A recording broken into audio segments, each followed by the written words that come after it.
People have asked me for a body tutorial, and so I've decided that I'm gonna show you how to draw anatomy in terms of proportions. Let's start. I already placed down a frame made of simple shapes to hopefully better your understanding. First, for the head, we make a circle and then draw two tangent lines on the side. Where the circle curves after the line, that's where we put the corner of the jawline. Then we go down in a V shape for the chin. For the neck, we look at the corner of the jaw and offset a little and then draw a straight line down to the collarbones. Note that you can adjust the line if you feel the neck is too thin or too thick. We then draw a V shape where the neck meets the jaw, pointing down to the collarbones. The collarbones then dip with that line.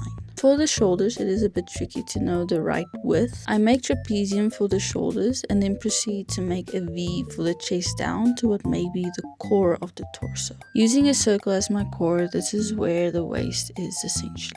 I then shape the torso around the guiding shapes and end it with a V for the pelvis. Now that our torso is done, it will become much easier as the torso is actually an excellent guide when drawing limbs. For the elbow, we align it with the middle of the waist. We draw the lines that shape the arms, and in the armpit, I put a small curved triangle to make the arm, shoulder, and torso connect more naturally. Then for the forearms, we align the end of the wrist with the end of the pelvis. For the hands, they're an entirely different issue, but what I can say is that the fingertips meet the middle of the thigh. Speaking of the thigh, we probably need to draw it first before doing the hands. The length from the collarbones to the pelvis line is approximately the same length as the thigh with the knee included. Now just be sure to position it correctly, otherwise the leg will look too long. I usually start it from the hip.